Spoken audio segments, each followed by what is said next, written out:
O grande viés e a grande proposta do Paul Ricoeur, quando ele começa a trabalhar essa questão justamente da hermenêutica filosófica em diálogo com a hermenêutica teológica, não é?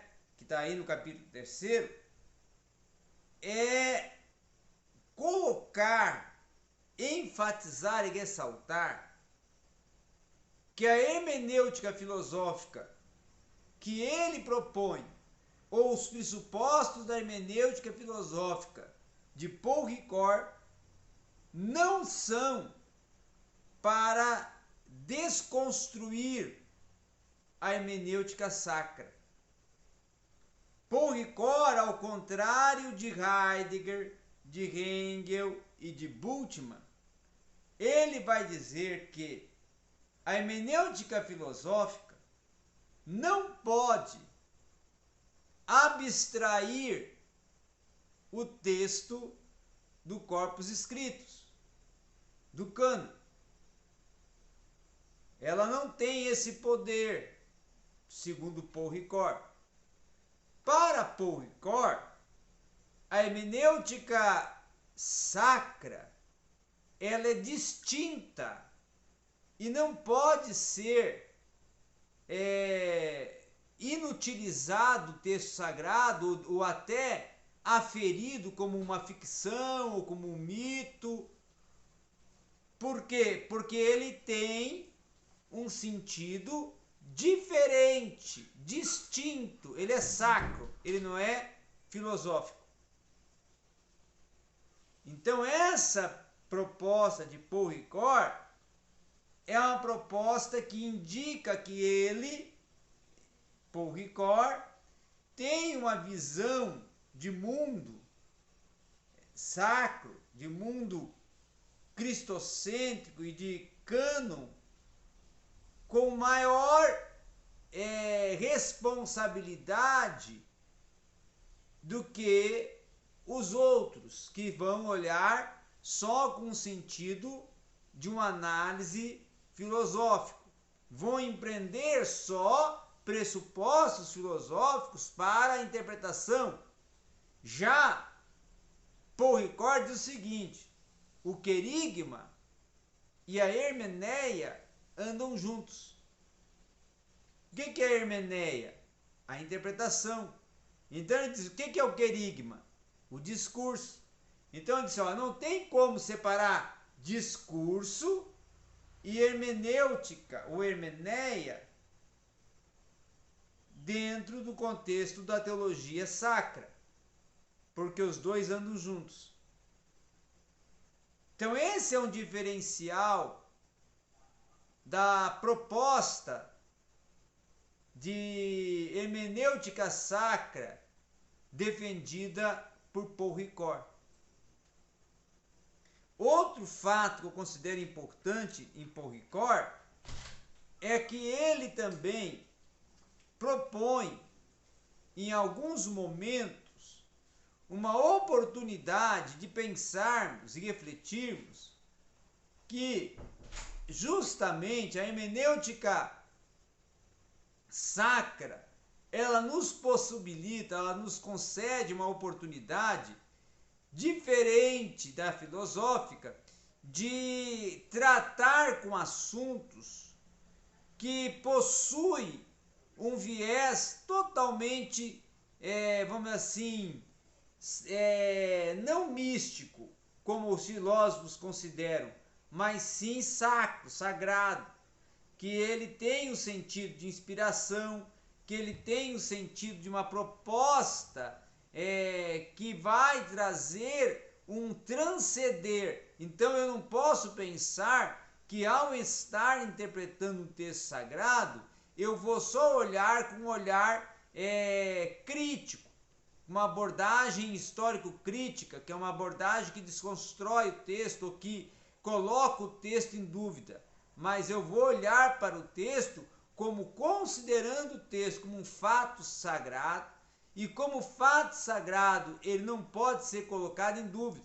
Aí ele vai dizer o seguinte, olha, que a leitura ela se torna uma leitura totalmente teológica, uma leitura que possibilita, que oportuniza, que concede a condição de, vamos dizer assim, fazer uma espécie de um armistício de guerra. O que é um armistício de guerra? É um armistício numa proposição entre a fé e a razão. Entre a fé, entre o sentido de crença, que é a fé, e o sentido do cognitivo, que é a razão. Nesse aspecto, ele vai distinguir as argumentações filosóficas entre o espaço do público e a motivação profunda do objeto de estudo, no caso que é o texto, o corpus scriptus. E aí ele vai dizer, Paul Ricoeur, que a antecedência do primado da palavra de Deus, ela justamente tem um sentido poético e tem um sentido também, não só poético, mas tem um sentido de fidelidade de Deus, aonde a presença da aliança, do berite que Deus faz com o povo, oportuniza uma ontologia bíblica, um pensamento bíblico, uma forma ou uma metodologia de aplicação e ampliação do saber totalmente procedida e concedida única e exclusivamente pelo texto, pela proposta de Deus. Então seria uma pedagogia e uma ontologia, que é uma doutrina do conhecimento, em que a proposta não é humana, a proposta não é filosófica, a proposta é divina. E aí nós vamos usar a filosofia apenas para desenvolvermos uma análise racional sobre a oportunização da proposta de conhecimento oriunda da mente de Deus. E é nisso que eu valorizo, e é nisso que eu credibilizo o Paul Ricoeur. Paul Ricoeur é muito estudado em seminários, em faculdade de teologia, principalmente pentecostal, evangélica, porque eles têm um certo temor. Que temor? Não saber compreender a pressuposição filosófica. Porque o grande problema dos hermeneutas, ou dos professores de hermenêutica, em seminários, em faculdades teológicas, é viver ou quererem viver em uma caixa quadrada, em que só tem teologia. E esquecer que para interpretar o texto sagrado, para interpretar a própria teologia, eu preciso mergulhar nos ditames de uma hermenêutica filosófica e jurídica. Eles esquecem que todos os hermeneutas filosóficos, todos os pensadores da Grécia Antiga, pré-clássica, clássica, do período iluminista, período moderno e até do pós-moderno, que é hoje, eles iniciaram a sua trajetória na interpretação do texto a partir da interpretação do sagrado. A hermenêutica filosófica não surgiu da interpretação do pensamento. Ela surgiu a partir da interpretação do sagrado. Repete de novo que isso aí foi profundo. Vou repetir. Vou fazer que nem o Carvalho Júnior agora. Vou repetir novamente. Enquanto você não der glória, não para de repetir. É assim que ele fala. Então, o que acontece? Eu já dei aula com o Carvalho Júnior assistindo, meu amigo. Foi mesmo, pai? Mas, lá na sede de Uberlândia, dando aula de escola dominical, e o Carvalho Júnior sentado, e depois ele chegou e veio me aplaudir pessoalmente, veio me parabenizar. Já tive aula de hermenêutica bíblica com ele. Então o que acontece? A hermenêutica, como eu estava falando, muitos professores, hermeneutas de seminários e de faculdades teológicas, eles esquecem ou desconsideram que a hermenêutica filosófica e a hermenêutica jurídica, tanto pré-clássica como clássica, moderna e pós-moderna, ela nasceu dentro da proposta de interpretar o texto sagrado.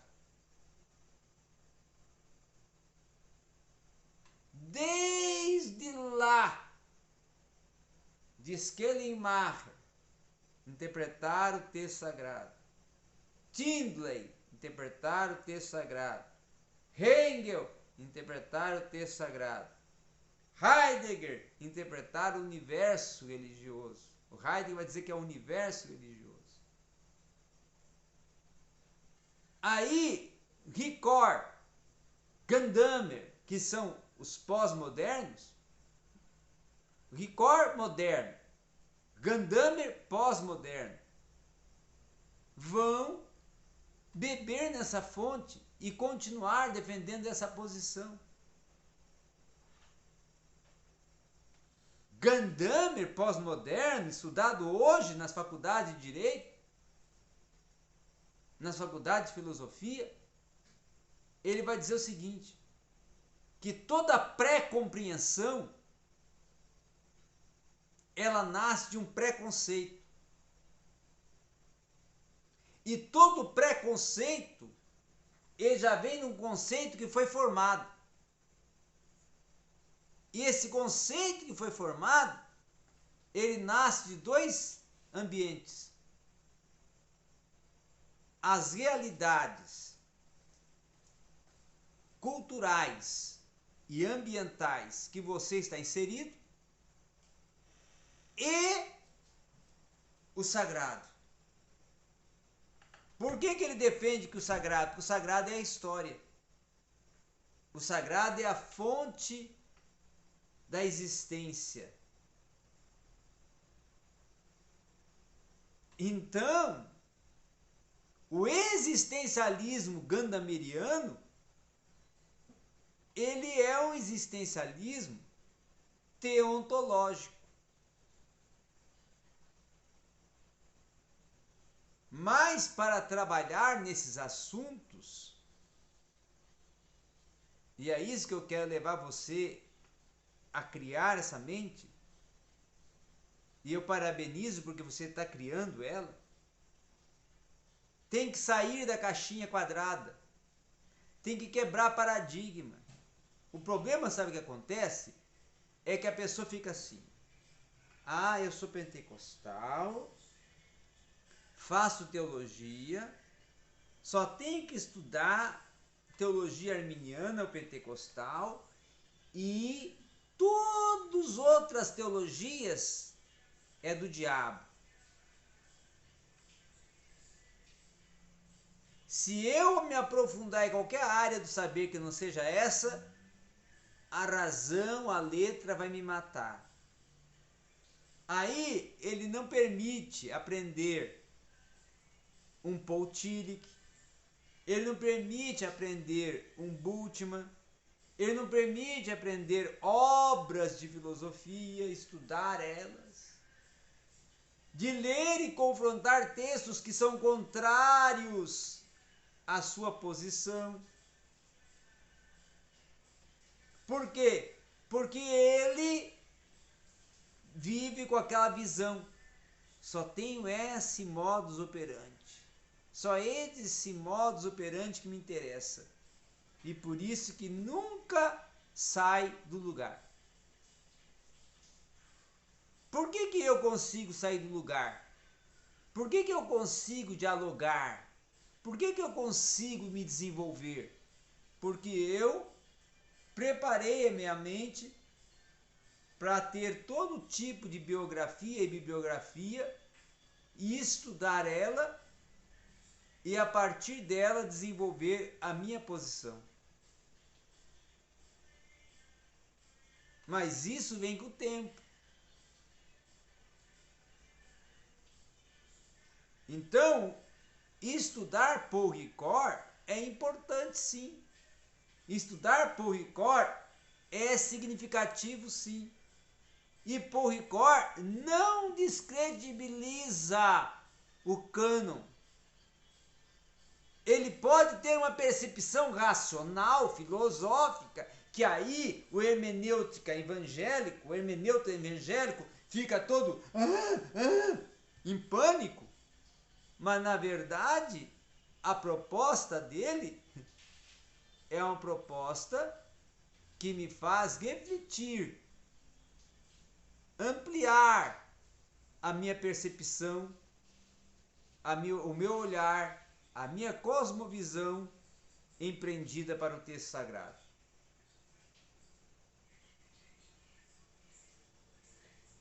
Uma outra questão que eu quero colocar aqui também é justamente que a ontologia bíblica de Paul Ricoeur, ela é aberta entre o humilde, ou a humildade, ou a posição humilde, singular e plural, que vai além dessa ontologia grega, da hermenêutica lata, da hermenêutica em si, do latus hermeneuto.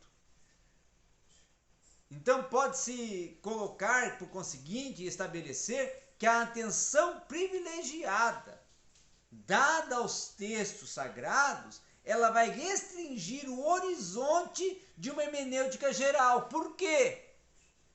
Porque ela se torna e ela vai se conceber em uma hermenêutica regional, o que é perfeitamente legítimo e amplia o horizonte da ontologia além das significações do ser que são exploradas pelos gregos e mantidas cativas em algumas ontologias que criticam e causam a confusão na interpretação de alguns textos dentro da metodologia histórico-crítica. Então é isso que eu considero que tem que se pensar e se ressaltar quando está estudando Paul Ricoeur. Fala aí agora, Israel, um pouco. É importante, Paul Ricoeur, né, pelo que a gente já estudou no decorrer das aulas, tem muito a acrescentar, né, no nosso conhecimento hermenêutico.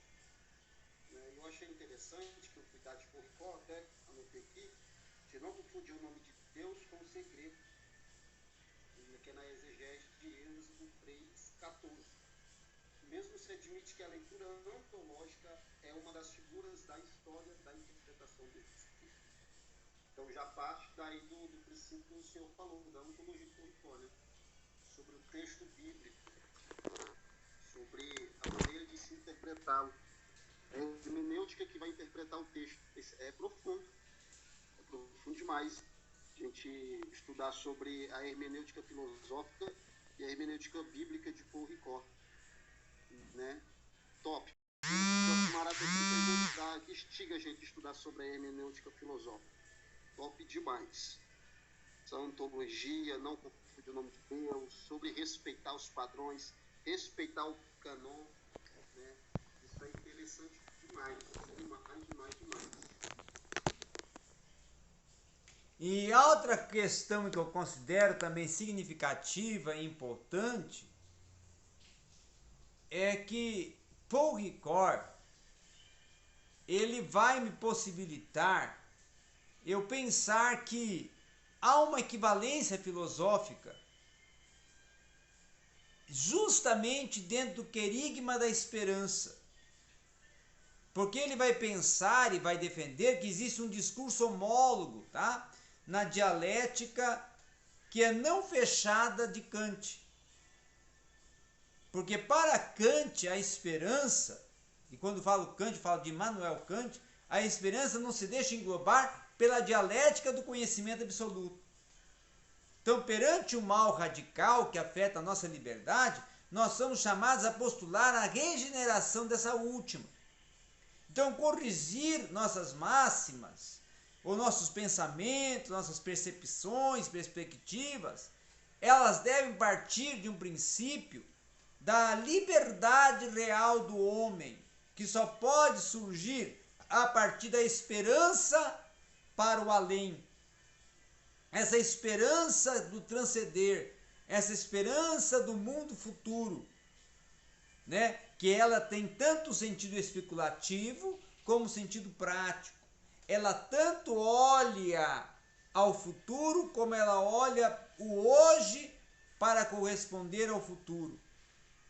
E ela faz essa transição, o hoje para o futuro, a partir das propostas de avaliação do ser que vai entrar na dimensão da esperança, olhando para o futuro que está ali reservado. Então isso é muito também interessante, dentro até de uma proposta escatológica, do escatom, né? De uma interpretação escatológica, a partir da pressuposição, dos pressupostos de Paul Ricoeur. Tá?